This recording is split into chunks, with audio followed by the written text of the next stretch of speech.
Nunca imaginei que meus próprios filhos pudessem ser capazes de tal crueldade. Eles me jogaram na beira da estrada como um objeto inútil, com apenas uma mala velha. Ainda consigo ouvir suas risadas enquanto se afastavam, o som do motor acelerando e aquelas palavras que jamais esquecerei. Quero ver como ela vai sobreviver sem nós. O que eles não sabiam é que eu escondia um segredo que mudaria tudo. Uma herança de milhões que aguardava o momento certo para vir à tona. Mas antes de continuar, confira se você já está inscrito no canal e escreva nos comentários. De onde você está assistindo este vídeo? Adoramos saber até onde nossas histórias estão chegando. Foi numa terça-feira de outono que minha vida virou de cabeça para baixo. O céu estava cinzento, ameaçando chuva, refletindo o que eu sentia por dentro. Meus filhos, Ricardo e Marcela, haviam me convencido a vender minha pequena casa no interior para ir morar com eles na capital. Mamãe, você já está velha demais para viver sozinha, dizia Ricardo com uma falsa preocupação que eu, ingenuamente, acreditava ser genuína. Vamos cuidar de você, completava Marcela com um sorriso. Quando fechei a porta da minha casa pela última vez, senti um aperto no peito. Aquelas paredes guardavam as memórias de 40 anos com meu falecido marido, Antônio. Cada canto daquele lugar contava nossa história. Mas meus filhos insistiam que eu precisava de supervisão constante aos 73 anos, embora eu ainda tivesse plena capacidade de cuidar de mim mesma. Entreguei as chaves ao novo proprietário com lágrimas nos olhos e entrei no carro de Ricardo. Marcela seguia logo atrás em seu próprio veículo. Levava comigo apenas 2 malas, uma com roupas e a outra menor, com meus objetos mais preciosos, incluindo um antigo álbum de fotografias e uma caixinha de madeira entalhada que Antônio havia me dado em nosso primeiro aniversário de casamento. Depois de quase 2 horas de viagem, Ricardo desviou da rota principal para uma estrada secundária, alegando conhecer um atalho. O caminho ficava cada vez mais deserto, apenas campos vazios dos 2 lados e poucas árvores retorcidas pelo vento constante daquela região. Foi então que ele parou bruscamente no acostamento. Preciso verificar algo no motor, disse ele, desligando o carro. Ele pediu para eu o acompanhasse, para que eu esticasse meus joelhos, pois já estava há muito tempo sentada. Eu concordei, e Marcela, que havia estacionado atrás de nós, também saiu de seu veículo. Mal pisei fora do carro, Ricardo correu de volta para o banco do motorista, fechando a porta com força. Marcela já havia retirado minhas malas do porta-malas e as jogado no chão. O que está acontecendo? Perguntei confusa, sentindo o pânico crescer dentro de mim. Foi Marcela quem respondeu, com uma frieza que jamais esquecerei. Acontece que estamos cansados de você. Você e suas reclamações, suas doenças, seus remédios caros. Achávamos que você tinha algum dinheiro guardado, completou Ricardo. Mas você vendeu a casa por uma mixaria e ainda por cima quer que a gente cuide de você para sempre? Quero ver como ela vai sobreviver sem nós, disse Marcela, rindo para o irmão enquanto entrava em seu carro.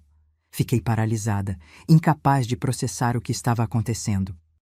Vi meus 2 filhos, aqueles que eu havia criado com tanto amor, dando partida nos carros e se afastando, deixando-me sozinha naquele lugar deserto, com apenas minhas 2 malas e a roupa do corpo. Vocês não podem fazer isso. Voltem!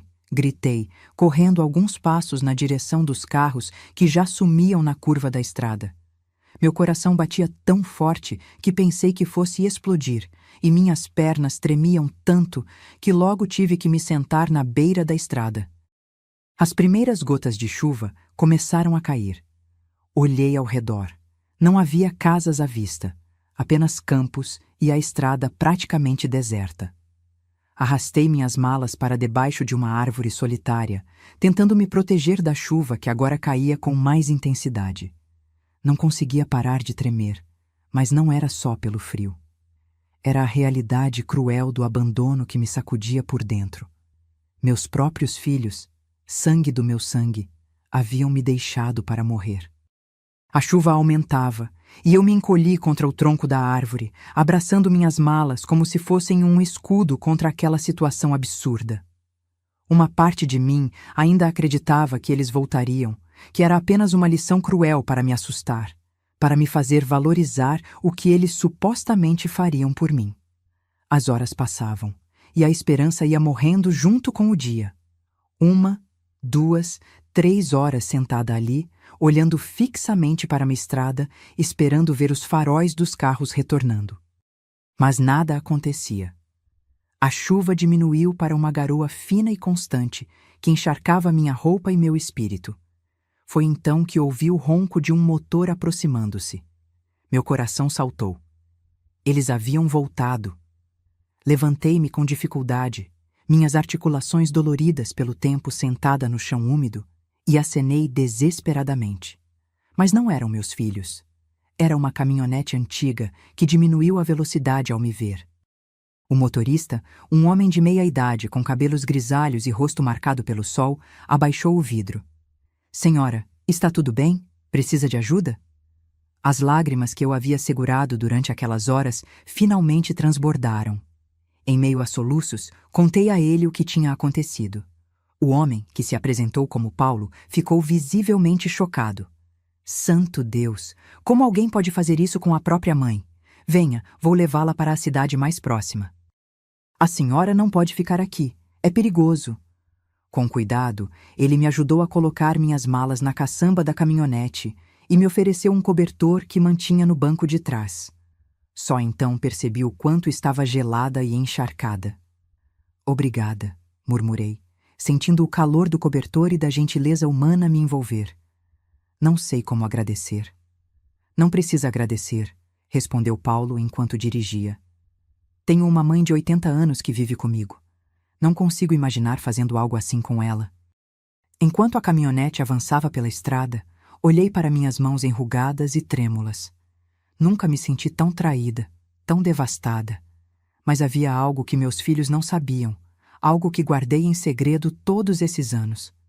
Abri a pequena mala e toquei discretamente a caixa de madeira entalhada. Ali dentro estava não apenas a lembrança do meu marido Antônio, mas também o documento que mudaria tudo. O que meus filhos não sabiam, o que ninguém sabia, é que Antônio, antes de morrer, havia feito um investimento que cresceu silenciosamente ao longo dos anos. Uma fortuna que agora valia milhões, guardada em uma conta no exterior, da qual apenas eu tinha conhecimento. Eu havia planejado dividir tudo com Ricardo e Marcela quando sentisse que era o momento certo. Mas agora, olhando para a estrada escura à minha frente, percebi que o destino tinha outros planos para mim e para aquela fortuna. Minha vida estava prestes a tomar um rumo completamente diferente. Paulo me levou até um pequeno hotel na cidade de Serranópolis, a cerca de 30 quilômetros de onde fui abandonada. Era um lugar modesto, mas limpo e aconchegante. A proprietária, Dona Lourdes, uma senhora de cabelos brancos e sorriso gentil, ficou horrorizada ao ouvir minha história. "Isso é desumano!" exclamou ela indignada. "A senhora vai ficar aqui esta noite, sem se preocupar com nada. Amanhã pensamos no que fazer." Paulo se despediu, deixando seu telefone caso eu precisasse de algo. Fiquei emocionada com a bondade daqueles estranhos que fizeram mais por mim em algumas horas do que meus próprios filhos nos últimos anos. No quarto simples do hotel, finalmente sozinha, abri a caixa de madeira entalhada. Dentro, além das cartas de amor que Antônio me escrevera ao longo de nossos 45 anos juntos, estava um envelope selado com o nome de um banco suíço e os documentos que comprovavam a existência da conta e dos investimentos. Antônio sempre foi um homem prudente. Quando descobriu o câncer que acabaria tirando sua vida, tomou providências para garantir meu futuro. "Helena", ele me disse no hospital, segurando minhas mãos. "Guardei algo para você. Está tudo documentado na nossa caixa especial. Não conte a ninguém, nem mesmo às crianças, até ter certeza de que precisará. As pessoas mudam quando o dinheiro entra na equação." Eu nunca havia entendido completamente o que ele quis dizer, até aquele momento. Na manhã seguinte, acordei com o corpo dolorido e a mente ainda processando os eventos do dia anterior. Por um momento, ao abrir os olhos, pensei que estivesse em casa e que tudo não passava de um pesadelo terrível. Mas o quarto desconhecido do hotel rapidamente me trouxe de volta à cruel realidade. Levantei-me devagar, sentindo cada articulação protestar. Mais do que as dores físicas, carregava o peso da traição que comprimia meu peito como uma pedra. Fui até a janela e abri as cortinas. Serranópolis era uma cidade pequena, mas parecia acolhedora, com suas casas coloridas e o movimento tranquilo de seus habitantes iniciando o dia. Após um banho demorado que ajudou a relaxar meus músculos tensos, desci para tomar café. Dona Lourdes já estava a postos, servindo uma mesa farta com pães caseiros, bolo de fubá, frutas e café fresco. "Bom dia, Dona Helena. Dormiu bem? Parece melhor hoje", disse ela com um sorriso caloroso. "O máximo que poderia, considerando as circunstâncias", respondi, tentando retribuir o sorriso. "Obrigada pela hospitalidade." Enquanto comia, contei mais detalhes sobre minha vida para Dona Lourdes, omitindo apenas a parte da herança. Falei de Antônio, de como criamos nossos filhos, de como sempre tentei ser uma boa mãe. "Como eles puderam fazer isso comigo, Dona Lourdes? O que eu fiz de errado na criação deles?" "A senhora não fez nada errado", ela respondeu, colocando sua mão enrugada sobre a minha. "Alguns filhos simplesmente não valorizam o que têm até que seja tarde demais. A ganância e o egoísmo são males do nosso tempo." Depois do café, Dona Lourdes me apresentou ao sobrinho dela, Gabriel, um jovem advogado que tinha um pequeno escritório na cidade. Relutante a princípio, acabei concordando em conversar com ele. Precisava de orientação legal para acessar minha herança e, mais importante, precisava de alguém confiável para me ajudar. No modesto escritório de Gabriel, contei quase toda a minha história. Quando cheguei na parte da herança, hesitei. Poderia confiar naquele jovem que mal conhecia? Mas havia algo em seus olhos sinceros que me fez continuar. "Dona Helena, o que vou lhe contar agora precisa ficar entre nós", disse, baixando a voz. "Meu marido deixou para mim uma herança considerável em uma conta na Suíça. Meus filhos não sabem disso. E depois do que aconteceu, não pretendo que saibam tão cedo." Gabriel ajustou os óculos, visivelmente surpreso. "Entendo. A senhora tem os documentos necessários para acessar essa conta?" Mostrei a ele os papéis que guardava na caixa de madeira. Ele os examinou com atenção, fazendo anotações ocasionais. "Dona Helena, esses documentos parecem estar em ordem, mas precisaremos verificar com o banco e tomar algumas providências. Também sugiro registrarmos um boletim de ocorrência pelo abandono que a senhora sofreu. Isso é crime, sabia?" Balancei a cabeça, sentindo uma mistura de tristeza e raiva. "Não quero processá-los, pelo menos não agora. Só quero seguir minha vida e mostrar a eles que posso viver muito bem sem sua ajuda." Gabriel respeitou minha decisão, mas insistiu no boletim de ocorrência como medida de precaução. Concordei, e naquela mesma tarde fomos à pequena delegacia de Serranópolis. O delegado, um homem de meia idade chamado Carlos, ouviu minha história com uma indignação crescente. "Isso é abandono de incapaz, Dona Helena. É crime grave. Vamos registrar o boletim e podemos dar início a um processo criminal contra seus filhos." Mais uma vez, expliquei que não queria processar Ricardo e Marcela. Não ainda. O delegado respeitou minha vontade, mas deixou claro que o boletim ficaria registrado caso eu mudasse de ideia. De volta ao hotel, comecei a pensar seriamente no futuro. Não poderia ficar ali para sempre, dependendo da bondade de Dona Lourdes. Com a ajuda de Gabriel, entrei em contato com o Banco Suíço. O processo seria um pouco burocrático, mas em algumas semanas eu teria acesso ao dinheiro. Enquanto isso, decidi explorar Serranópolis.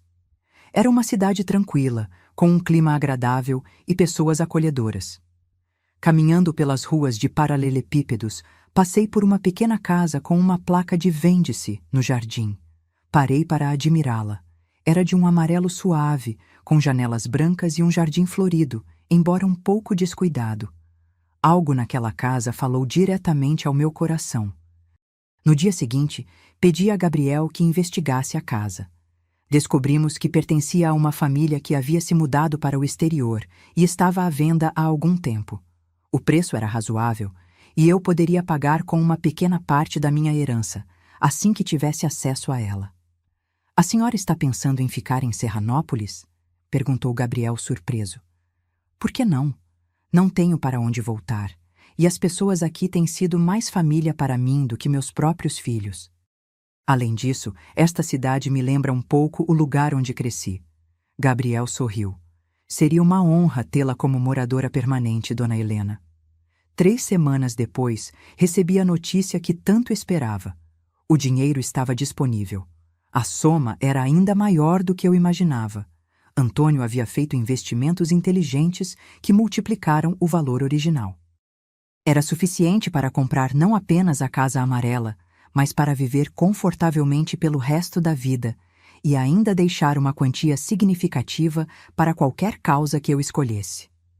No dia em que assinei os papéis da compra da casa, senti uma estranha mistura de emoções. Havia tristeza pelo abandono, mas também uma inesperada sensação de liberdade e possibilidade. Aos 73 anos, eu estava começando uma nova vida, em um lugar novo, com pessoas que me acolheram sem pedir nada em troca. A casa precisava de reparos e contratei trabalhadores locais para ajudar.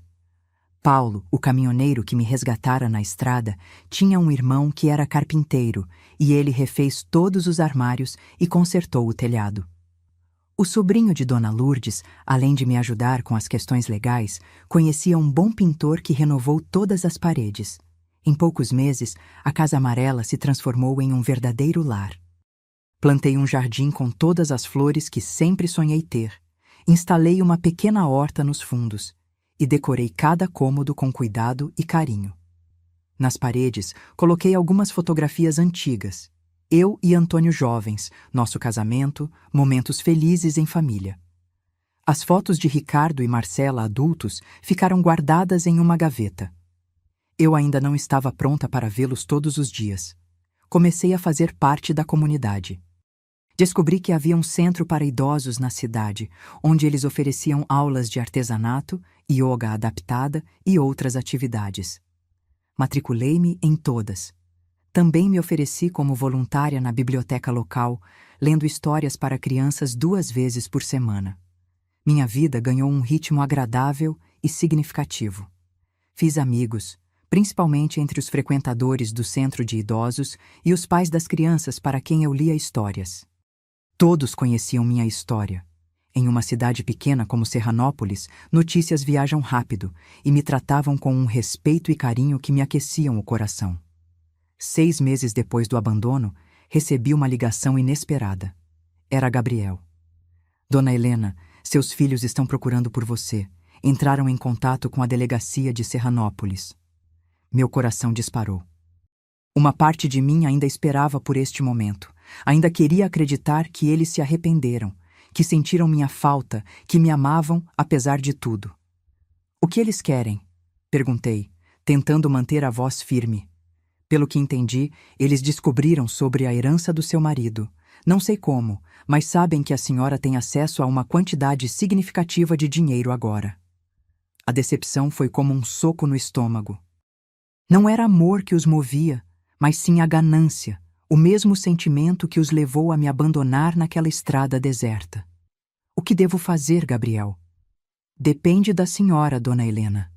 Podemos ignorá-los completamente, ou podemos marcar um encontro, mas em nossos termos, com testemunhas presentes. Respirei fundo, sentindo uma determinação nova crescer dentro de mim. Eles quiseram se livrar de mim quando acharam que eu não tinha nada a oferecer. Agora queriam meu dinheiro. Bem, eu decidiria como e se isso aconteceria. Marque o encontro, Gabriel. Quero olhar nos olhos deles e ouvir o que têm a dizer. O café no centro de Serranópolis estava mais movimentado que o normal naquela manhã de sábado. Escolhi propositalmente um local público para o encontro com meus filhos. Sentei-me em uma mesa perto da janela, de onde podia observar a praça principal e as pessoas que passavam. Vestia um conjunto azul marinho que havia comprado especialmente para a ocasião. Queria parecer digna, composta. Meu cabelo, antes sempre preso em um coque simples, agora estava cortado e arrumado em um estilo mais moderno, sugestão da cabeleireira da cidade que havia se tornado minha amiga. Gabriel chegou pontualmente 15 minutos antes do horário marcado, como havíamos combinado. Ele seria minha testemunha e suporte legal, caso necessário. Dona Lourdes também apareceu por acaso, sentando-se em uma mesa próxima com algumas amigas. Aquela pequena cidade havia formado um círculo protetor ao meu redor que me comovia profundamente. "Está preparada, Dona Helena?" perguntou Gabriel, sentando-se ao meu lado. "Tanto quanto poderia estar", respondi, ajustando nervosamente a xícara de chá que havia pedido. "Ainda não acredito que estou aqui, esperando por eles."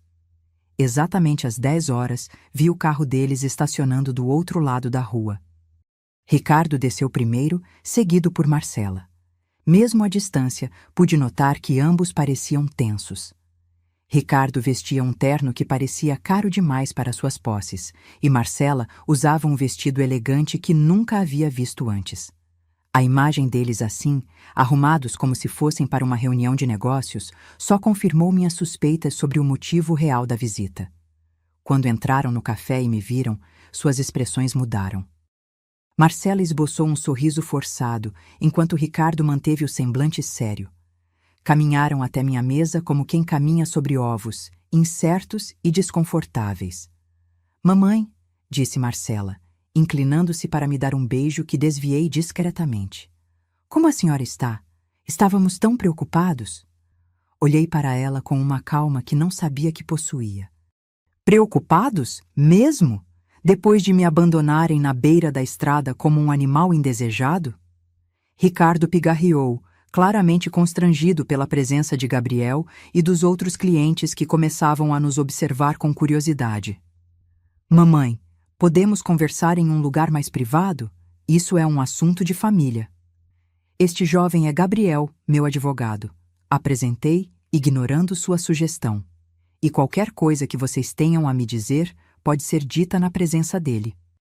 Eles trocaram olhares nervosos antes de se sentarem. Um silêncio desconfortável pairou sobre nós, até que Marcela o quebrou com uma voz artificialmente doce. "Mamãe, sobre o que aconteceu, foi um terrível mal-entendido. Ricardo e eu tivemos uma discussão e as coisas saíram do controle. Voltamos para buscá-la, mas a senhora já não estava lá." A mentira era tão descarada que quase ri. "Um mal-entendido? Vocês me abandonaram deliberadamente, Marcela." Disseram com todas as letras que estavam cansados de mim, que queriam ver como eu sobreviveria sem vocês. Esperaram que eu morresse naquela estrada deserta. Ricardo interveio, tentando uma abordagem diferente. "Foi um erro terrível, mamãe. Estávamos passando por dificuldades financeiras, sob muito estresse. Não estávamos pensando claramente." "E quando exatamente voltaram para me buscar?" perguntei, sabendo muito bem que nunca o fizeram. Eles se entreolharam novamente, pegos na mentira. Gabriel aproveitou o momento para intervir. Dona Helena ficou mais de 3 horas naquela estrada, sob chuva, até ser resgatada por um motorista de passagem, disse ele em tom profissional. "Há um boletim de ocorrência registrado por abandono de incapaz.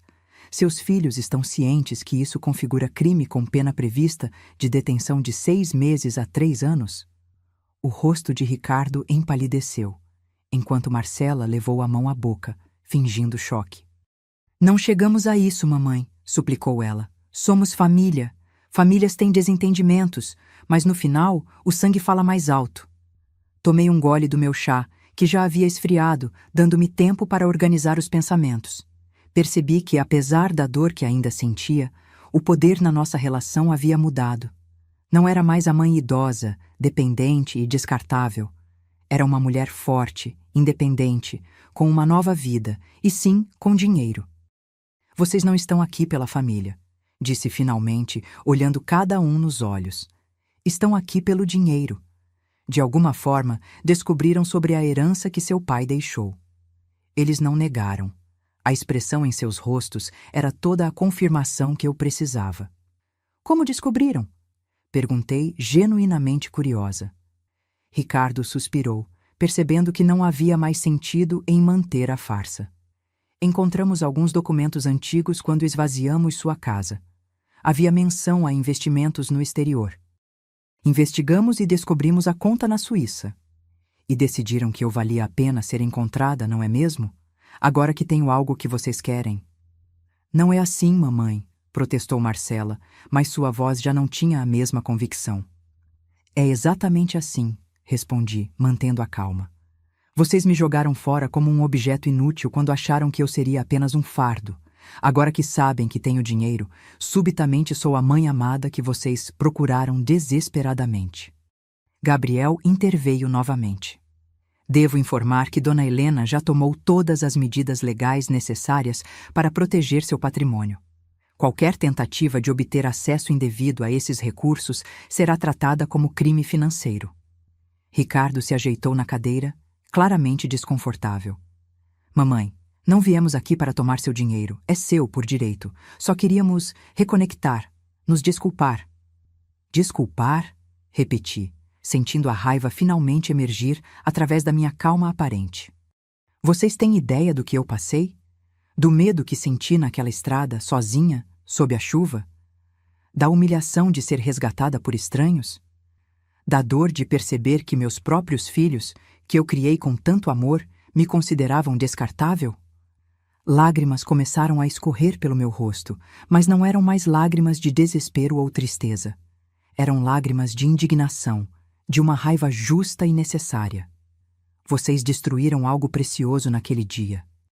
A confiança que eu tinha em vocês, o amor incondicional que uma mãe sente pelos filhos, tudo isso se quebrou e não sei se algum dia poderá ser reparado. Marcela começou a chorar também, mas não consegui sentir compaixão por suas lágrimas. Eram lágrimas de quem foi pega, não de quem estava genuinamente arrependida. O que podemos fazer, mamãe? Perguntou Ricardo, parecendo derrotado. Como podemos consertar isso? Não sei se podem, respondi honestamente. Algumas traições são grandes demais para serem simplesmente perdoadas e esquecidas.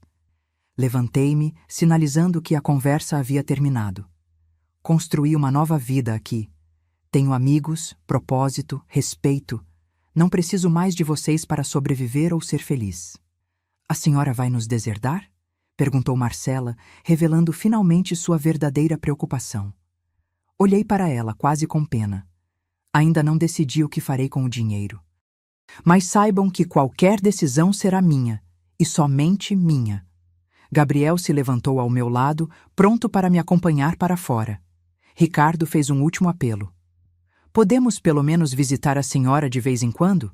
Tentar reconstruir algum tipo de relacionamento? Parei e considerei a pergunta. Apesar de tudo, eram meus filhos. Parte de mim, parte de Antônio. Podem tentar, respondi finalmente. Mas será nos meus termos. E saibam que nunca mais serei a mãe ingênua que vocês conheciam. Aquela mulher ficou para trás, naquela estrada deserta. Saí do café de cabeça erguida, sentindo os olhares dos outros clientes. Alguns de admiração, outros de pena, mas todos de respeito.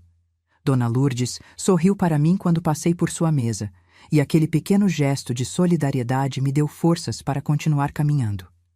Do lado de fora, respirei fundo o ar fresco da manhã. A praça estava viva, com crianças brincando, idosos conversando nos bancos, a rotina pacífica de uma pequena cidade que havia se tornado meu refúgio. A senhora foi incrível lá dentro, disse Gabriel quando estávamos longe o suficiente do café. Fui? Perguntei, sentindo-me subitamente exausta.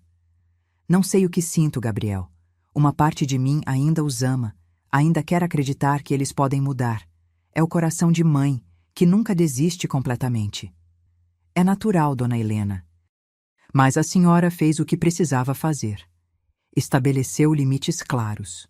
O resto, só o tempo dirá. Assenti, pensativa. O confronto havia acabado, mas sabia que suas repercussões continuariam por muito tempo. Ainda havia decisões importantes a serem tomadas, especialmente sobre o que fazer com a herança. Mas naquele momento, caminhando pela praça ensolarada de Serranópolis, senti uma paz que não experimentava desde o dia do abandono. Tinha enfrentado meus demônios e sobrevivido. Tinha olhado nos olhos da traição e não recuado. Tinha finalmente recuperado meu poder. E isso, mais que qualquer quantia em dinheiro, era a verdadeira herança que Antônio havia me deixado. A força para recomeçar, para me reinventar, para encontrar felicidade mesmo depois da tempestade mais devastadora. 2 semanas após o encontro com meus filhos, eu ainda processava as emoções contraditórias que a conversa havia despertado. Uma tarde, enquanto regava as flores no meu jardim, percebi que precisava de algo mais em minha vida, um propósito maior que simplesmente sobreviver e reconstruir minha rotina. Foi nesse momento que vi Marta, uma das minhas vizinhas, passando com 3 crianças. Ela trabalhava na única escola municipal da cidade e frequentemente levava pequenos grupos de alunos para atividades extra-classe. As crianças olharam curiosamente para o meu jardim florido. "Que flores bonitas, dona!" exclamou um menino de aproximadamente 7 anos, com um uniforme um pouco grande demais para seu corpo franzino. "Obrigada, querido", respondi sorrindo. "Vocês gostariam de conhecer o jardim mais de perto?"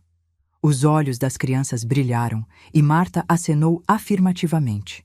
Levei-os por um pequeno tour, explicando os nomes das flores, como cuidar delas, a importância das abelhas e borboletas. As crianças ouviam fascinadas, fazendo perguntas que revelavam uma curiosidade natural, mas também uma falta de contato com a natureza. Muitos deles nunca viram um jardim como o seu, dona Helena, explicou Marta quando as crianças estavam distraídas, observando uma borboleta pousada em uma margarida. A maioria vem de famílias humildes que vivem em casas sem quintais ou de abrigos temporários na periferia da cidade. Algo dentro de mim se acendeu naquele instante. Uma ideia que começou pequena, como uma semente, mas que rapidamente floresceu em um projeto completo. "Marta, a escola tem uma horta ou um jardim onde as crianças possam aprender sobre plantas?" "Infelizmente não", ela suspirou. "Temos um terreno nos fundos da escola que não é utilizado, mas nunca houve verba ou alguém com conhecimento para desenvolvê-lo." Naquela noite, não consegui dormir. A ideia continuava se expandindo na minha mente. Na manhã seguinte, liguei para Gabriel e expliquei meu plano. Queria doar parte do meu dinheiro para criar um jardim educativo na Escola Municipal de Serranópolis. Não seria apenas um jardim ornamental, mas um espaço onde as crianças pudessem aprender sobre botânica, ecologia, sustentabilidade e até mesmo nutrição, com uma horta comunitária. "É um projeto maravilhoso, dona Helena", disse Gabriel entusiasmado. "Vou verificar os trâmites legais para estabelecer a doação e as autorizações necessárias." 1 semana depois, fui convidada a me reunir com a diretora da escola, Sandra, uma mulher enérgica de meia-idade que administrava a instituição há mais de 15 anos com recursos sempre limitados. Quando expliquei meu projeto e mencionei a quantia que estava disposta a investir, ela não conseguiu conter as lágrimas. "A senhora não faz ideia do impacto que isso terá na vida dessas crianças", disse ela, segurando minhas mãos. "Muitos deles nunca tiveram a oportunidade de plantar uma semente e vê-la crescer." O projeto Jardim de Saberes, como foi batizado, começou a tomar forma rapidamente. Contratei um arquiteto paisagista de uma cidade vizinha para desenhar o espaço, incorporando áreas de plantio, um pequeno anfiteatro verde para aulas ao ar livre, uma estufa modesta e um sistema de captação de água da chuva. Fiz questão de me envolver pessoalmente em cada etapa. Participava das reuniões de planejamento, ajudava a selecionar as espécies de plantas, priorizando nativas e alimentícias, e até mesmo acompanhava as obras nos finais de tarde, quando o canteiro estava mais tranquilo. Foi durante uma dessas visitas que conheci seu Joaquim, um senhor de 80 anos que havia sido agricultor a vida toda e agora vivia com a filha em Serranópolis. Ele passou pelo local, observou o trabalho por alguns minutos e, com a sabedoria característica dos antigos homens do campo, apontou: "Esse solo precisa de mais composto orgânico se vocês quiserem que as frutíferas vinguem." Convidei-o para uma conversa e, em poucos minutos, percebi que estava diante de um tesouro vivo de conhecimentos tradicionais sobre agricultura. Seu Joaquim conhecia os ciclos da lua para plantio, técnicas de compostagem, métodos naturais de controle de pragas, saberes que não se aprendem em livros, mas são passados de geração em geração. Seu Joaquim, o senhor gostaria de fazer parte deste projeto? Seria uma honra ter alguém com seu conhecimento orientando nossas crianças. Os olhos dele brilharam, revelando um homem que, como eu, sentia falta de um propósito. A senhora não imagina como sinto falta de meter as mãos na terra. Minha filha não me deixa mais trabalhar na roça por causa da minha pressão alta, mas ensinar, isso eu ainda posso fazer. Assim, nosso projeto ganhou um consultor técnico muito especial. Seu Joaquim vinha 3 vezes por semana, sempre com disposição renovada. Ele me lembrava Antônio em muitos aspectos, a mesma integridade, a mesma sabedoria prática, a mesma generosidade. Conforme o Jardim de Saberes tomava forma, outras pessoas da comunidade começaram a se aproximar e oferecer ajuda. Dona Conceição, uma senhora de 75 anos que conhecia todas as ervas medicinais da região, se juntou a nós para criar um canteiro dedicado às plantas com propriedades curativas. Roberto, um jovem professor de biologia recém-chegado à escola, desenvolveu um plano de aulas que integrava o jardim ao currículo escolar. O impacto na comunidade foi muito além do que imaginei inicialmente. O que começou como um projeto educacional para crianças se transformou em um ponto de encontro intergeracional, onde idosos compartilhavam conhecimentos com jovens, onde voluntários de todas as idades trabalhavam lado a lado, onde as barreiras sociais, tão presentes em cidades maiores, simplesmente não existiam. 3 meses depois do início das obras, realizamos a inauguração oficial do Jardim de Saberes. O espaço estava magnífico, canteiros floridos, uma horta já produzindo verduras e legumes, árvores frutíferas ainda pequenas mas promissoras, um sistema de irrigação eficiente alimentado pela água da chuva coletada. Toda a cidade compareceu. As crianças da escola apresentaram poemas e músicas sobre a natureza. A diretora Sandra fez um discurso emocionado, agradecendo a doação. Fui chamada ao pequeno palco improvisado e, olhando para aquela multidão, senti algo que não experimentava havia muito tempo, um profundo senso de pertencimento. Este jardim não é meu, disse ao microfone com a voz embargada pela emoção. Ele pertence a Serranópolis, às suas crianças, aos seus idosos, a todos que encontrarem aqui um espaço para aprender, ensinar, crescer e se conectar. É a minha forma de agradecer a esta cidade que me acolheu quando eu mais precisava. As palavras saíram naturalmente, vindas do coração. Enquanto falava, vislumbrei no fundo da multidão 2 rostos familiares, Ricardo e Marcela. Eles haviam vindo, sem aviso prévio. Por um momento, nossos olhares se cruzaram, e pude ver uma mistura de surpresa e talvez, seria possível?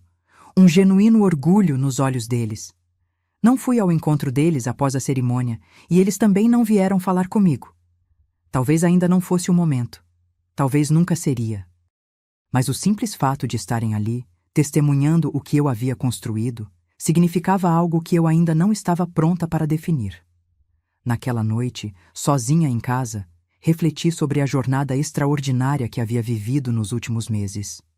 Do abandono na estrada deserta à criação de um espaço que beneficiaria centenas de crianças por muitos anos. Da traição mais dolorosa ao acolhimento mais sincero por uma comunidade de estranhos que se tornaram família. Olhei para a caixa de madeira entalhada que Antônio me dera, agora guardando não apenas os documentos da herança, mas também recortes de jornal sobre o Jardim de Saberes, desenhos que as crianças me deram, sementes raras que seu Joaquim me confiou. Antônio, sussurrei no silêncio da noite, como se ele pudesse me ouvir. Você sempre soube, não é? Sabia que um dia eu precisaria reinventar minha vida. Sabia que o dinheiro que você guardou seria não apenas para minha sobrevivência, mas para me dar a liberdade de encontrar um novo propósito. Adormeci com uma sensação de paz que jamais imaginei possível depois do trauma do abandono. A dor ainda estava lá, provavelmente sempre estaria, mas agora era acompanhada de gratidão, esperança e um propósito maior que transcendia minha própria história. O Jardim de Saberes rapidamente se tornou o coração da comunidade.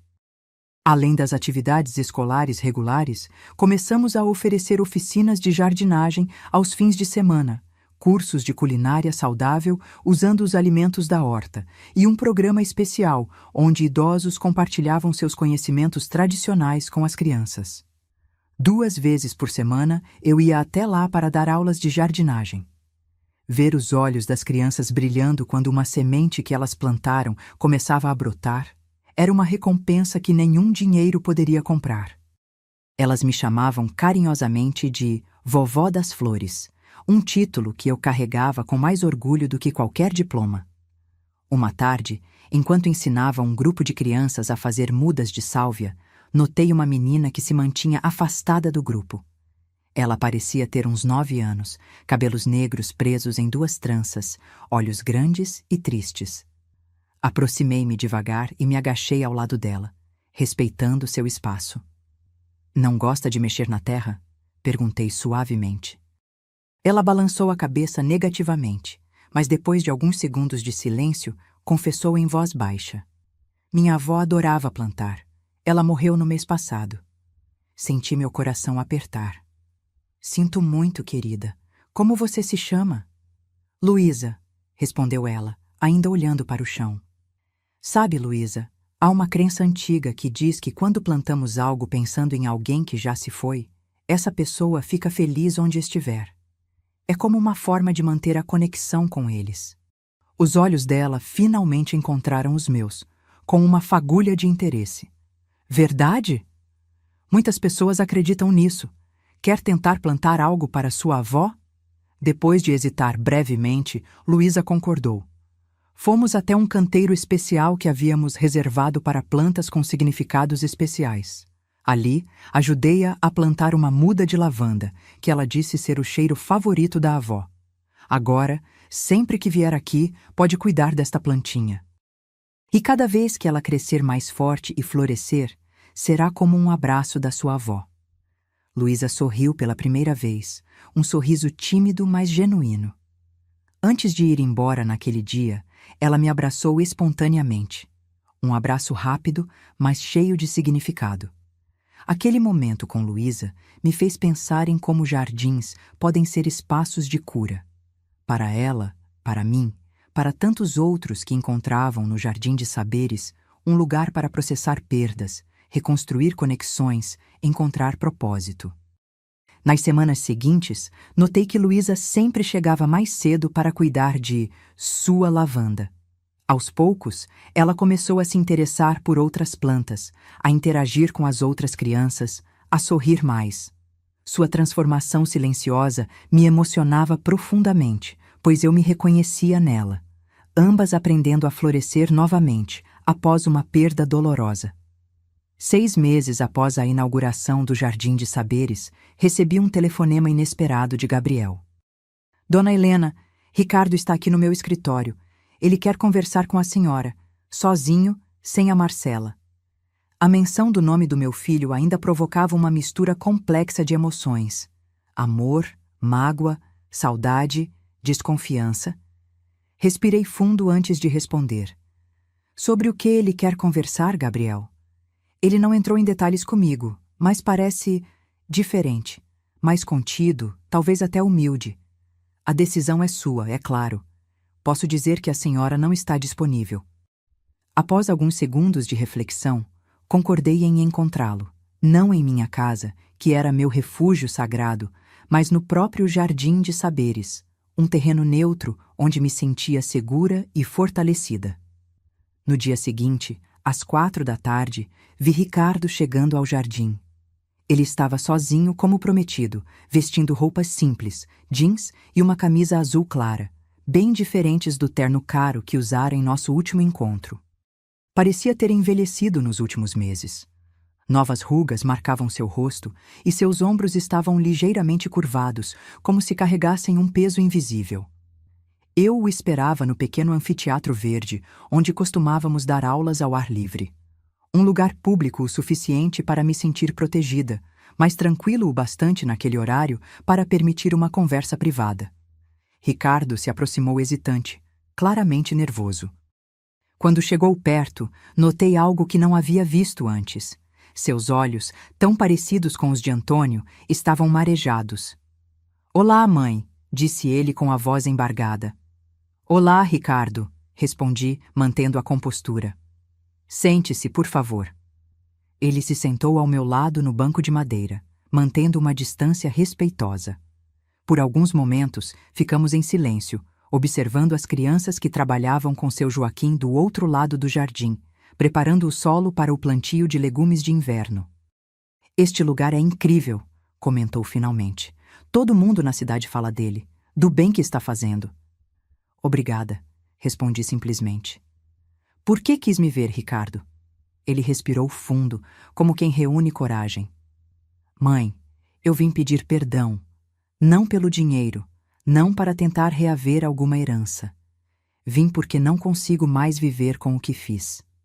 Suas palavras pareciam sinceras, mas eu já havia sido enganada antes. Mantive-me em silêncio, esperando que continuasse. "Desde aquele dia na estrada não tenho paz. Acordo no meio da noite pensando na senhora, sozinha na chuva.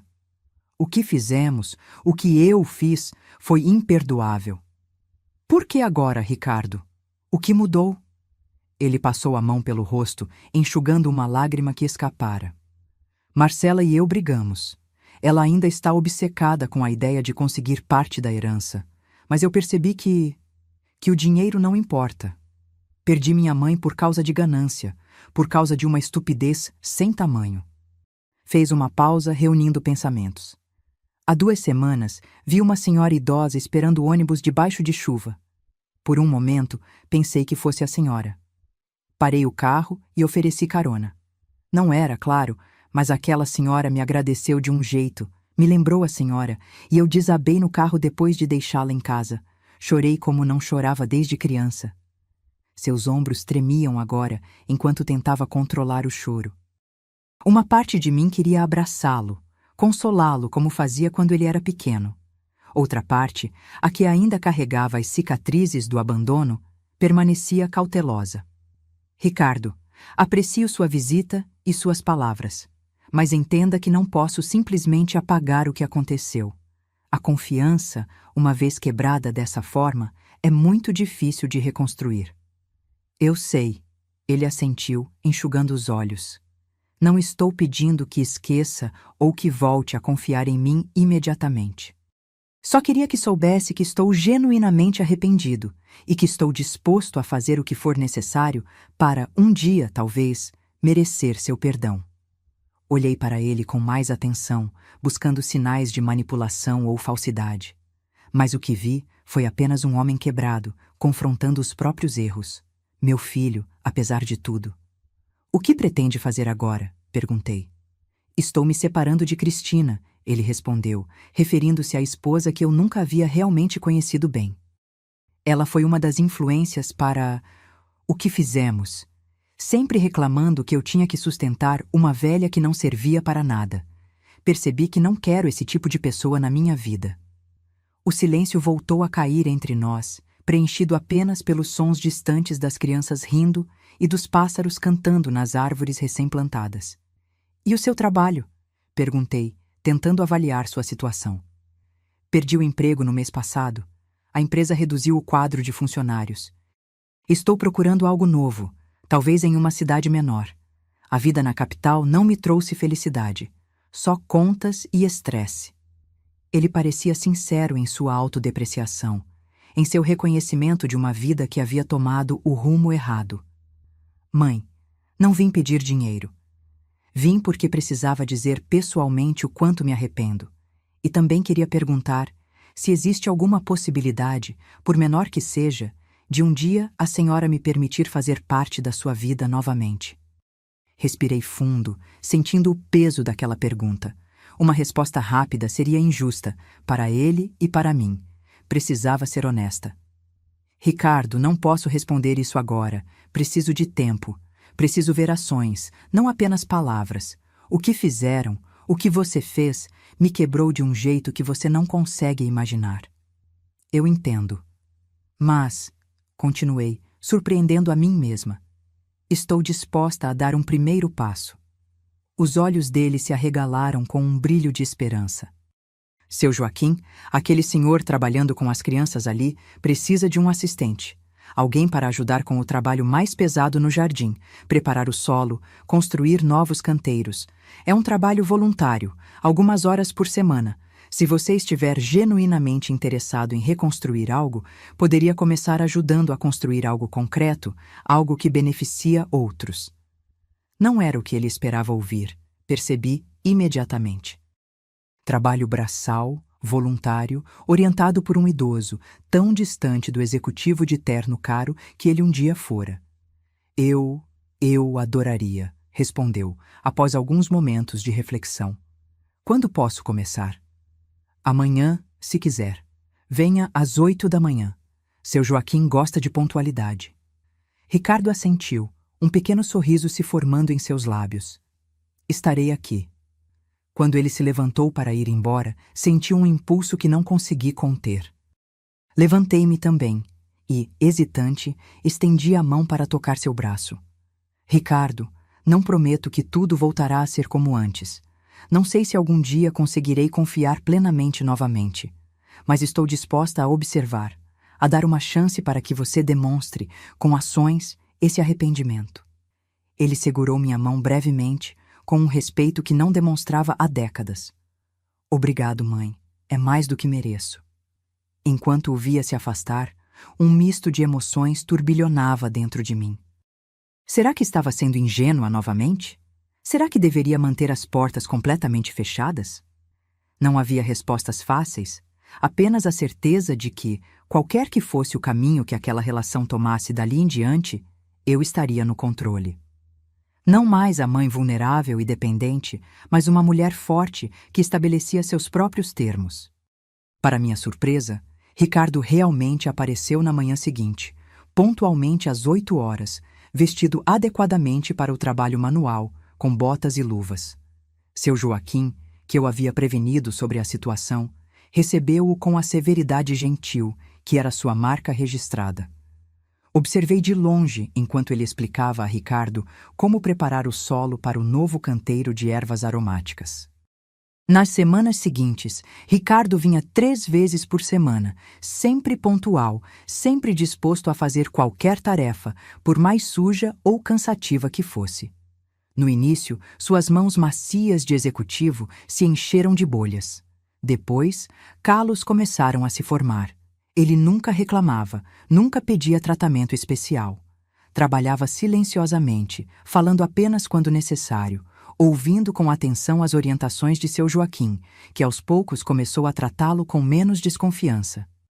Nosso relacionamento evoluía lentamente. Nos primeiros dias, mal nos falávamos. Depois, começamos a trocar algumas palavras sobre o trabalho no jardim, o clima, as plantas. Gradualmente, conversas mais substanciais surgiram. Sobre sua busca por emprego, sobre minha vida em Serranópolis, sobre memórias menos dolorosas do passado. Um mês depois do início desse arranjo, Gabriel me procurou com novidades sobre Marcela. Ela entrou com uma ação judicial, dona Helena. Está contestando a validade da escritura da sua casa, alegando que a senhora não tinha condições mentais de realizar a compra sem assistência. E também está pedindo uma investigação sobre a conta na Suíça, alegando que a senhora está escondendo recursos que seriam parte de uma herança familiar. Senti uma fadiga profunda ao ouvir essas palavras. Enquanto Ricardo parecia genuinamente arrependido e disposto a reconstruir nossa relação nos meus termos, Marcela escolhia o caminho da hostilidade e da ganância. O que devemos fazer, Gabriel? Já estou preparando nossa defesa.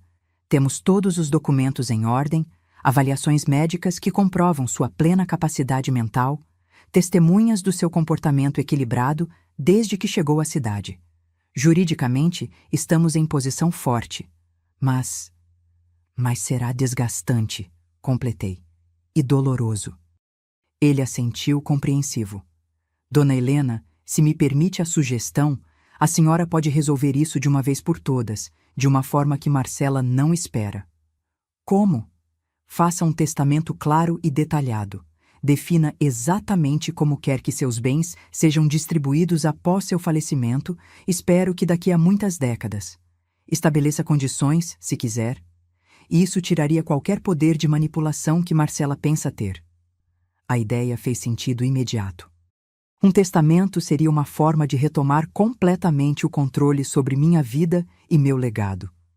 Nos dias seguintes, refleti profundamente sobre o que queria deixar como herança. Não apenas bens materiais, mas valores, princípios, um legado que transcendesse o dinheiro. O Jardim de Saberes havia se tornado minha verdadeira paixão, e as crianças que o frequentavam, especialmente aquelas em situação de vulnerabilidade, como a pequena Luísa, ocupavam um lugar especial no meu coração. Quando finalmente me sentei com Gabriel para redigir o testamento, tinha ideias claras e bem definidas. Quero criar uma fundação, expliquei. A Fundação Antônio e Helena, dedicada a manter o Jardim de Saberes e expandir seu trabalho para outras comunidades. A maior parte da herança irá para esta fundação. Gabriel tomava notas, impressionado com a clareza dos meus planos. Para Ricardo, deixarei uma quantia modesta, suficiente para recomeçar a vida com dignidade, mas não o bastante para que se acomode. E apenas se ele continuar demonstrando, através de ações concretas, que realmente mudou. E quanto a Marcela? Suspirei, sentindo o peso daquela decisão. Para Marcela, deixarei a mesma quantia que deixarei para Ricardo, mas em forma de um fundo que só poderá ser acessado para tratamento médico ou emergências comprovadas. O restante, ela receberá apenas se demonstrar uma mudança genuína de atitude nos próximos anos. A senhora tem certeza dessas condições? Elas podem ser contestadas juridicamente. Tenho. E quero uma cláusula adicional. Se algum deles contestar judicialmente o testamento, perderá automaticamente o direito a qualquer parte da herança, que será integralmente destinada à fundação. Gabriel assentiu, admirado com minha firmeza. Isso certamente desencorajará disputas legais. Quando o testamento ficou pronto, devidamente registrado e protegido por todas as garantias legais possíveis, senti como se um peso tivesse sido retirado dos meus ombros. Pela primeira vez desde o abandono, tinha pleno controle sobre meu destino e sobre o legado que deixaria. Decidi que Ricardo deveria saber sobre o testamento. Não os detalhes específicos, mas o fato de que ele existia e que incluía condições relacionadas ao comportamento futuro dele e de Marcela. Numa tarde tranquila no Jardim de Saberes, depois que ele havia terminado de construir um novo sistema de irrigação para a horta, chamei-o para uma conversa. Ricardo, fiz meu testamento, disse diretamente. Ele me olhou surpreso, mas não demonstrou ansiedade ou ganância.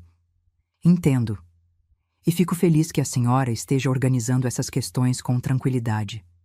Quero que saiba que suas atitudes nos próximos anos e as de Marcela determinarão o que receberão quando eu me for. Não estou usando isso como ameaça ou manipulação, apenas estabelecendo consequências claras para escolhas futuras. Ele assentiu, pensativo. É justo.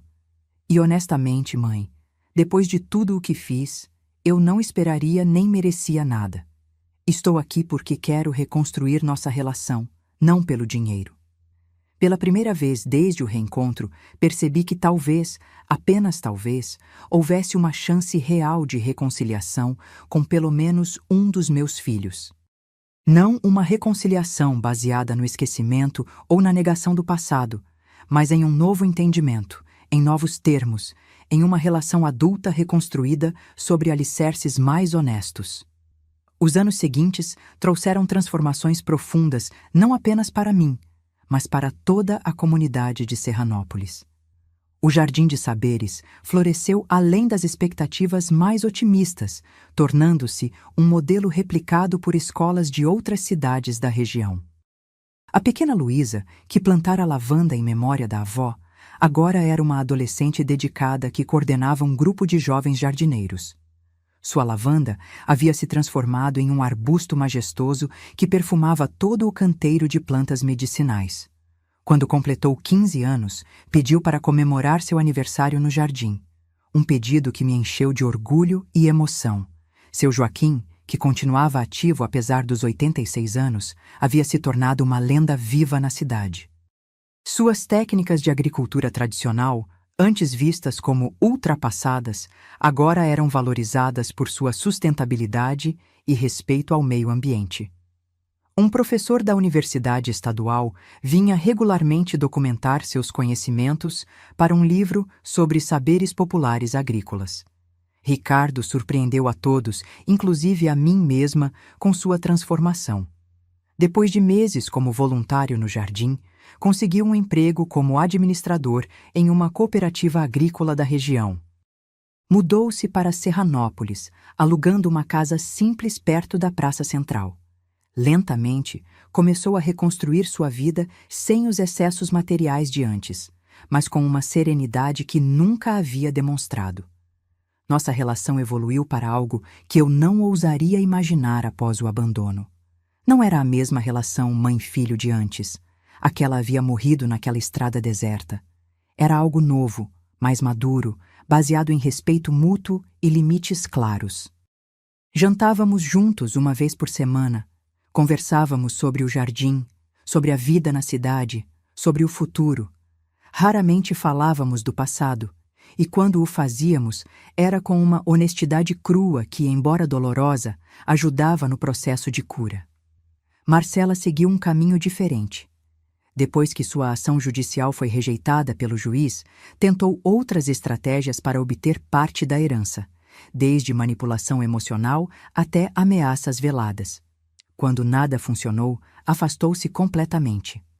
Soube por Ricardo que ela havia se mudado para outra cidade, casado novamente com um homem de posses e aparentemente seguido com sua vida sem olhar para trás. Por vezes, ainda sonhava com uma reconciliação completa com minha filha. Enviava-lhe cartões de aniversário e de Natal, mantendo uma porta aberta caso ela algum dia decidisse passar por ela. Mas também havia aprendido a aceitar que algumas rupturas talvez nunca se curassem completamente, e que isso era parte da vida, não uma falha minha como mãe. Quando completei 80 anos, a cidade organizou uma festa surpresa no Jardim de Saberes. Fiquei emocionada ao ver tantas pessoas reunidas. Crianças que haviam crescido aprendendo no jardim, idosos que encontraram um propósito compartilhando seus conhecimentos, professores, funcionários da escola, vizinhos que se tornaram amigos queridos. Dona Lourdes, agora beirando os 90 anos, mas ainda dona do hotel e ativa na comunidade, fez um discurso que me fez chorar abertamente. Quando Helena chegou à nossa cidade, era uma mulher ferida, traída por aqueles que deveriam amá-la mais. Poderia ter se fechado em amargura e ressentimento. Em vez disso, transformou sua dor em um legado de amor e conhecimento que beneficiou gerações. O Jardim de Saberes não é apenas um espaço físico, é um símbolo do que podemos criar quando escolhemos amor em vez de ódio, generosidade em vez de mesquinhez, comunidade em vez de isolamento. Ricardo estava presente na festa, discreto como se tornara seu costume, mas visivelmente orgulhoso. Ele havia se tornado um homem diferente daquele executivo arrogante que me abandonara na estrada, mais calmo, mais reflexivo, mais conectado com o que realmente importava. Embora nosso relacionamento nunca tivesse voltado a ser o que era antes, havíamos construído algo novo que, de certa forma, era até mais valioso por ser baseado em escolhas conscientes e não apenas em laços de sangue. Para minha completa surpresa, entre os presentes na festa estava Marcela. Ela veio sozinha, parecendo desconfortável e fora de lugar com seu conjunto caro e suas joias ostensivas. Quando nossos olhares se cruzaram, vi algo em seus olhos que não consegui decifrar completamente. Uma mistura de arrependimento, curiosidade e talvez até uma pontada de inveja. Não corri até ela, nem fiz uma cena. Apenas acenei discretamente, reconhecendo sua presença. Mais tarde, quando a festa já estava terminando, ela se aproximou hesitante. "Feliz aniversário, mãe", disse formalmente, estendendo um pequeno pacote embrulhado em papel dourado. Não sabia o que comprar para alguém que parece ter tudo o que precisa. O comentário poderia soar irônico, ou até maldoso, mas percebi que havia uma pergunta implícita ali. Como eu havia conseguido construir uma vida tão plena depois de tudo o que acontecera? "Obrigada por vir, Marcela", respondi, aceitando o presente. "E não tenho tudo o que preciso. Sempre senti falta de você." Ela desviou o olhar, visivelmente desconfortável com a honestidade direta. "Este lugar é incrível", comentou, olhando ao redor para o jardim iluminado por lanternas coloridas. "Nunca imaginei que a senhora seria capaz de criar algo assim." "Eu também não", confessei. "Mas a vida tem um jeito interessante de nos surpreender, não é mesmo?" Conversamos por alguns minutos. Nada profundo, nada transformador. Apenas palavras educadas entre duas mulheres que um dia haviam sido mãe e filha e agora eram quase estranhas. Quando ela se despediu, não houve promessas de visitas futuras ou de reconstrução de laços. Apenas um adeus civilizado que poderia significar qualquer coisa. Mais tarde, sozinha em casa, abri o presente. Era um broche de ouro em forma de flor. Caro, elegante, impessoal. Anexo, um cartão com apenas algumas palavras. "Talvez um dia possamos conversar de verdade. Marcela." Aquele "talvez" pairou em minha mente por muitos dias. Não alimentei expectativas exageradas, mas guardei aquela pequena semente de possibilidade em um canto do coração.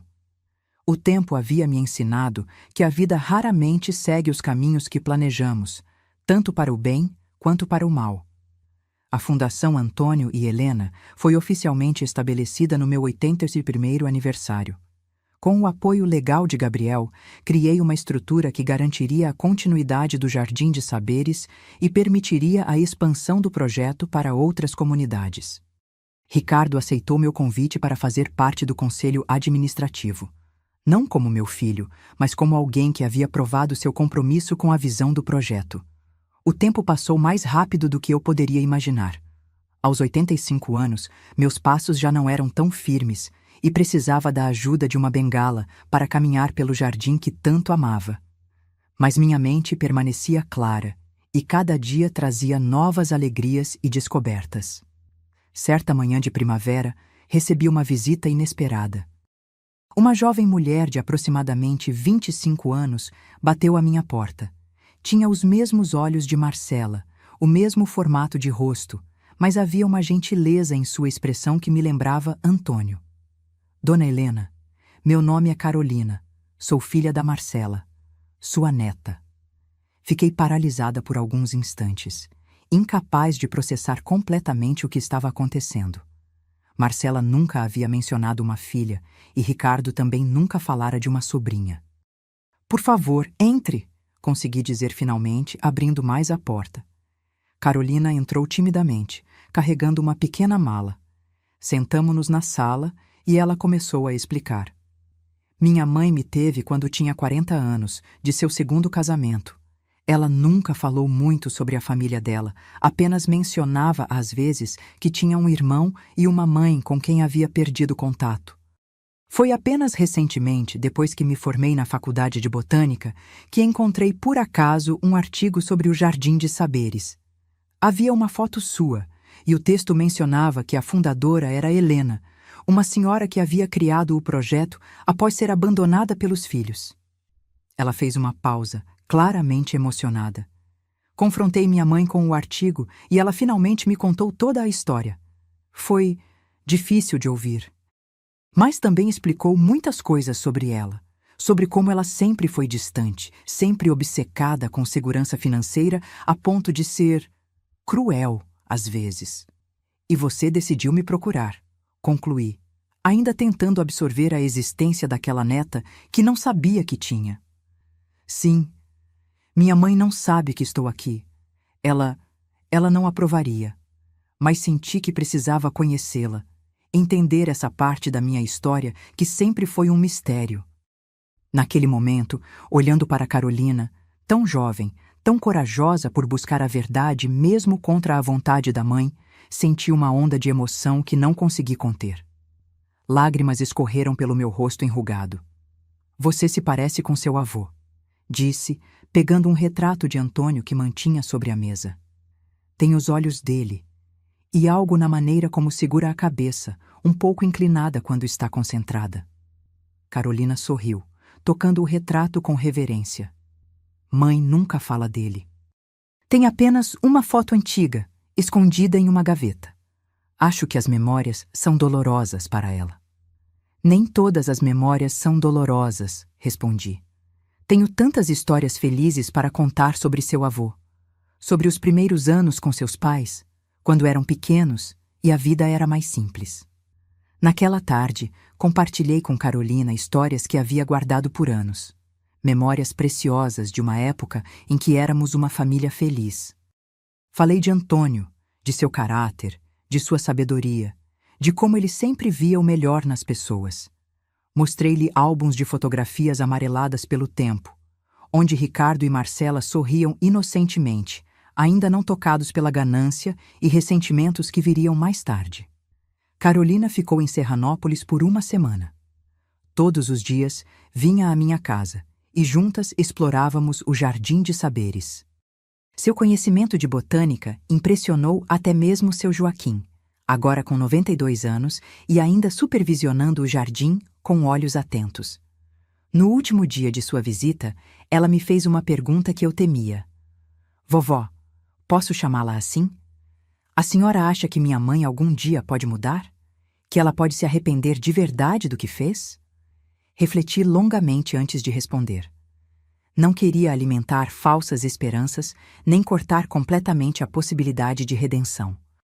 Carolina, aprendi que as pessoas podem mudar quando realmente desejam, quando enfrentam suas próprias sombras com honestidade.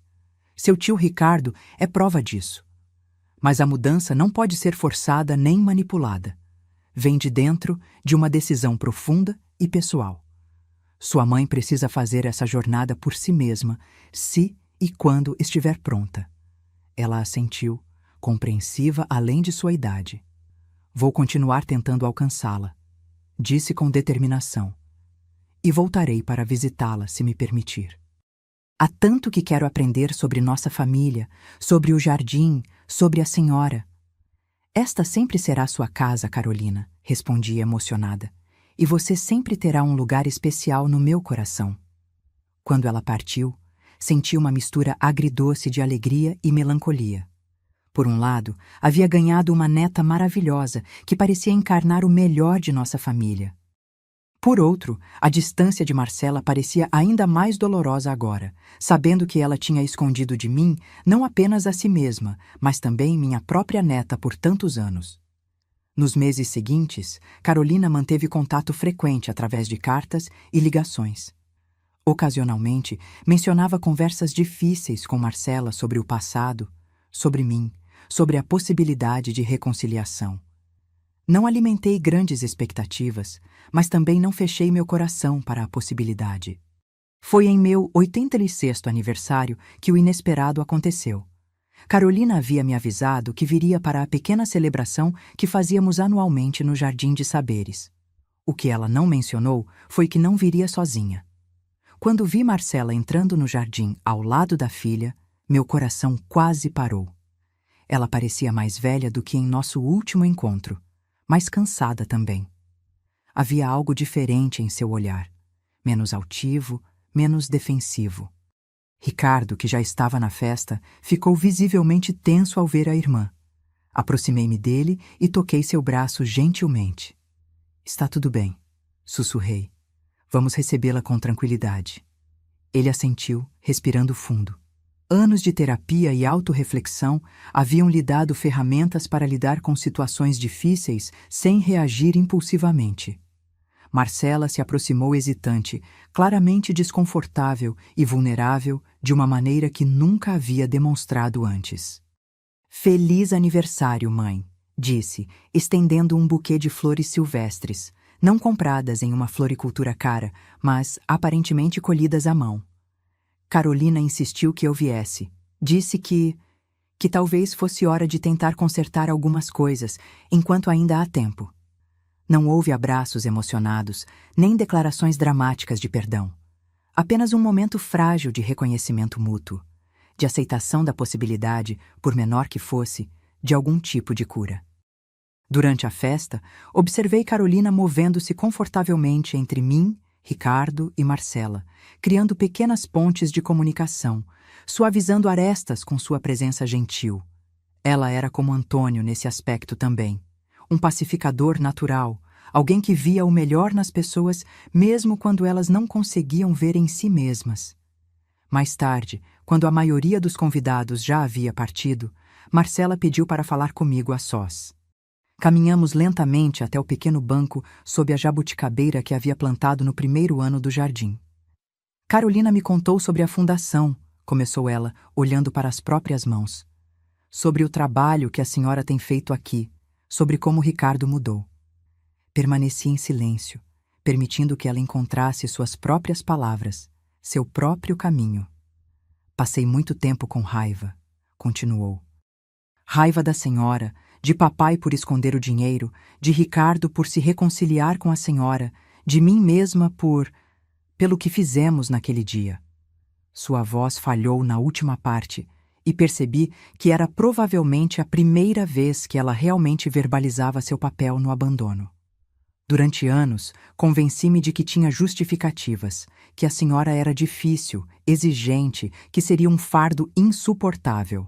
Mas a verdade, que só agora consigo admitir, é que fui movida por ganância e egoísmo. E quando descobri sobre a herança, a raiva só aumentou. Não porque a senhora tinha dinheiro, mas porque percebi que havia jogado fora nossa relação por nada. Lágrimas silenciosas escorriam por seu rosto, e notei pela primeira vez as rugas profundas ao redor de seus olhos, os fios grisalhos que ela já não se preocupava em esconder com tinta cara. Não estou pedindo perdão, continuou. Nem esperando herança ou qualquer coisa material. Carolina me mostrou que perdi algo muito mais valioso do que dinheiro. Perdi anos que poderia ter passado com a senhora, aprendendo, crescendo, sendo uma família de verdade. Estendi a mão enrugada e toquei a dela levemente. Nunca é tarde demais para começar de novo, Marcela. Não voltaremos ao que éramos antes. Isso é impossível. Mas podemos construir algo novo se você estiver genuinamente disposta. Ela apertou minha mão de volta. Um gesto simples que comunicava mais do que palavras poderiam. Gostaria de tentar, disse baixinho. Não sei como, não sei se conseguirei, mas gostaria de tentar. Naquela noite, deitada em minha cama, refleti sobre a extraordinária jornada que havia vivido nos últimos 13 anos. Do abandono cruel na beira da estrada à possibilidade de reconciliação com ambos os filhos. Da solidão desesperada ao centro de uma comunidade vibrante e amorosa. Do medo do futuro à criação de um legado que sobreviveria por gerações. A herança que Antônio havia deixado para mim, aquele dinheiro guardado secretamente que meus filhos tanto cobiçaram, acabou sendo muito mais do que recursos financeiros. Foi a semente de uma transformação completa, não apenas da minha vida, mas de toda uma comunidade. E, de certa forma, até mesmo de Ricardo, e agora, possivelmente, de Marcela também. Olhei para a antiga caixa de madeira entalhada que Antônio me dera, agora guardando não apenas documentos, mas também memórias, fotografias, pequenas lembranças de uma vida rica em experiências. Toquei-a com carinho, sentindo como se de alguma forma ele ainda estivesse presente, guiando-me, protegendo-me. Você sempre soube, não é, meu amor? Sussurrei no silêncio do quarto. Sabia que eu encontraria meu caminho, mesmo depois da tempestade mais devastadora. O futuro ainda trazia incertezas. A reconciliação com Marcela seria um processo longo e talvez nunca completamente realizado. Minha saúde, aos 86 anos, começava a mostrar sinais preocupantes de fragilidade. A fundação ainda precisava se fortalecer para garantir a continuidade do trabalho após minha partida. Mas havia uma paz profunda em meu coração, uma certeza tranquila de que, independentemente do que o futuro reservasse, havia vivido uma vida plena e significativa. Havia transformado a dor em beleza, a traição em perdão, a solidão em comunidade. E no fim das contas, não há herança mais valiosa do que esta. No meu 90º aniversário, o Jardim de Saberes estava mais vibrante do que nunca.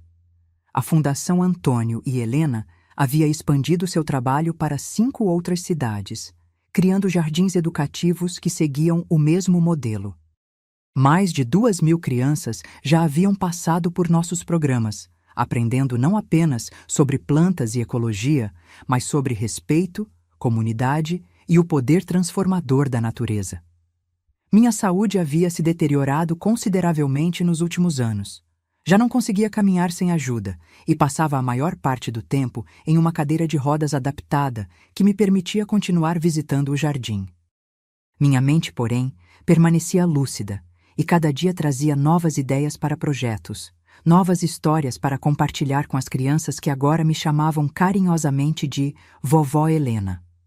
Ricardo havia se tornado diretor executivo da fundação, administrando-a com uma dedicação que me enchia de orgulho. Aos 65 anos, ele encontrara finalmente seu verdadeiro propósito. Havia se casado novamente, com Maria, uma professora da escola municipal que compartilhava seu amor pelo projeto. Juntos, formavam uma equipe poderosa que garantiria a continuidade do trabalho quando eu já não estivesse mais lá. Marcela e eu havíamos construído uma relação frágil, porém significativa. Ela nunca se mudou para Serranópolis, nunca se envolveu diretamente com o jardim como Ricardo, mas visitava regularmente. Nossos encontros, antes tensos e formais, haviam se suavizado com o tempo. Conversávamos sobre Carolina, sobre o passado, não mais com acusações ou ressentimentos, mas com uma aceitação madura do que havia acontecido e do que havíamos nos tornado desde então. Carolina, minha querida neta inesperada, havia se tornado a alegria dos meus últimos anos. Agora, com 30 anos, ela era uma botânica talentosa, que dividia seu tempo entre a pesquisa acadêmica e o trabalho voluntário nos jardins da Fundação. Seu entusiasmo e criatividade traziam uma energia renovada ao projeto, garantindo que ele continuaria evoluindo mesmo após minha partida. Na manhã do meu aniversário, acordei com o canto dos pássaros que haviam feito ninho na jabuticabeira do meu quintal. Por um momento, senti Antônio ao meu lado, como se o véu entre este mundo e o próximo tivesse se tornado mais fino com minha própria proximidade da transição. "Estou quase pronta, meu amor", sussurrei, sentindo uma paz profunda. Apenas mais um dia para celebrar tudo que construímos. A festa foi realizada no Anfiteatro Verde do Jardim, onde centenas de pessoas se reuniram, ex-alunos dos primeiros anos do projeto, agora adultos com seus próprios filhos. Idosos que haviam compartilhado seus conhecimentos tradicionais, professores, funcionários, vizinhos que se tornaram amigos queridos. Sentada em minha cadeira de rodas, observava com gratidão aquela comunidade vibrante que, de alguma forma, eu havia ajudado a formar. Ricardo e Marcela estavam ao meu lado, não como os filhos que me abandonaram, mas como adultos que haviam encontrado, cada um à sua maneira, um caminho de redenção. Luísa, agora uma jovem mulher de 23 anos estudando medicina, aproximou-se com um presente especial, um pequeno vaso contendo uma muda de lavanda. "Lembra quando me ajudou a plantar lavanda em memória da minha avó, Dona Helena? Agora trouxe esta muda, propagada daquela mesma planta, para que possamos plantá-la hoje, comemorando seus 90 anos e tudo o que a senhora significa para todos nós." Lágrimas escorreram pelo meu rosto enrugado enquanto aceitava aquele presente simbólico. O ciclo estava completo. A pequena menina que encontrara a cura através do jardim agora oferecia o mesmo para mim. Com a ajuda de Ricardo e Carolina, plantamos a muda de lavanda em um local especial perto da entrada do jardim. Enquanto as mãos jovens e fortes faziam o trabalho que minhas mãos trêmulas já não conseguiam, Olhei ao meu redor para o espaço vibrante de vida que havia crescido a partir de sementes plantadas em tempos de dor profunda. Vovó, disse Carolina baixinho, a senhora transformou uma tragédia em um milagre. Nos ensinou que mesmo nos momentos mais escuros, podemos escolher criar beleza. Sorri, tocando seu rosto com carinho. Não fui eu, querida, foi o amor. O amor que seu avô plantou em mim, que cresceu mesmo quando tentaram arrancá-lo pela raiz. O amor que encontrei nesta comunidade, nas crianças, nos idosos que compartilharam sua sabedoria. O amor que nunca desiste, nunca falha, nunca se esgota. Naquela noite, depois que todos se foram, pedi para ficar um pouco mais no jardim.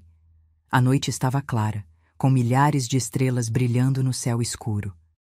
Ricardo empurrava minha cadeira de rodas pelos caminhos que conhecíamos tão bem, parando ocasionalmente para que eu pudesse tocar uma flor, sentir o perfume de uma erva, ouvir o suave murmúrio da água no sistema de irrigação. Sabe, mãe, disse ele depois de um longo silêncio, aquele dia na estrada foi o pior erro da minha vida, mas de alguma forma levou ao melhor trabalho que já fizemos juntos. A vida é assim, meu filho. Raramente segue o caminho que planejamos, tanto para o bem quanto para o mal. O importante não é o que acontece conosco, mas o que escolhemos fazer com isso. Ele se agachou ao lado da minha cadeira, segurando minha mão enrugada entre as suas. A senhora nos perdoou de verdade? Depois de tudo? Olhei para seu rosto, agora marcado por rugas de expressão que falavam de uma vida vivida com propósito. Perdoar não significa esquecer ou fingir que a dor nunca existiu, Ricardo. Significa escolher não deixar que essa dor defina o futuro. E sim, eu perdoei. Primeiro a mim mesma, por talvez não ter sido a mãe perfeita que vocês precisavam. Depois a vocês, por serem humanos capazes tanto de crueldade quanto de redenção. Ele assentiu com lágrimas nos olhos. Passaremos isso adiante, mãe. O trabalho da fundação, o jardim, as lições que a senhora nos ensinou, seu legado viverá por gerações. Este é o verdadeiro significado de herança, respondi, olhando para as estrelas. Não o dinheiro que Antônio deixou, mas os valores, as sementes de transformação que plantamos juntos. Essas nunca morrem, apenas se multiplicam. 3 meses depois, em uma manhã tranquila de primavera, parti pacificamente durante o sono. Encontraram-me com um leve sorriso no rosto, como se estivesse tendo um sonho agradável. Meu funeral foi realizado no Jardim de Saberes, como havia deixado especificado em meu testamento. Não houve roupas pretas, nem lamentos exagerados. Apenas histórias compartilhadas, música suave e centenas de sementes distribuídas para que cada pessoa presente plantasse uma em sua própria casa ou comunidade. A caixa de madeira entalhada que Antônio me dera ficou com Carolina, junto com diários que havia escrito nos últimos anos, documentando não apenas minha jornada pessoal, mas também o crescimento do projeto e as lições aprendidas ao longo do caminho. Ricardo e Marcela, juntos pela primeira vez em muitos anos, sem tensão ou ressentimento, plantaram uma árvore em minha memória. Uma jabuticabeira que levaria anos para dar frutos, mas que um dia proporcionaria sombra e alimento para muitas gerações futuras. A Fundação Antônio e Helena continuou florescendo sob a liderança de Ricardo e a orientação técnica de Carolina. Novas ideias foram implementadas, novos jardins foram criados, novas vidas foram tocadas. O legado se expandiu de maneiras que eu jamais poderia ter imaginado naquele dia terrível quando fui abandonada na beira da estrada. E assim, a história da herança escondida transformou-se na história de uma herança compartilhada, não de dinheiro ou propriedades, mas de amor, conhecimento, reconciliação e esperança. A verdadeira riqueza que descobri não estava na conta suíça que Antônio deixou, mas na capacidade infinita do coração humano de se regenerar, de perdoar, de criar beleza mesmo depois da devastação mais completa. Como as sementes que plantamos no jardim, essa herança continua a se multiplicar, espalhando-se muito além dos limites de uma pequena cidade no interior, tocando vidas que nunca conheci e nunca conhecerei.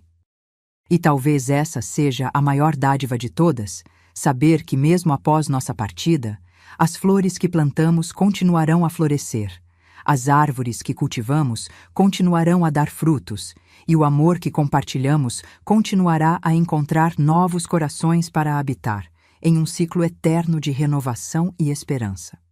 Agora, se você gostou dessa história, clica em se inscrever e me diz nos comentários qual parte te deixou de queixo caído. Ah, e não esqueça de se tornar membro para ter acesso a vídeos exclusivos que não posto aqui. Te espero lá.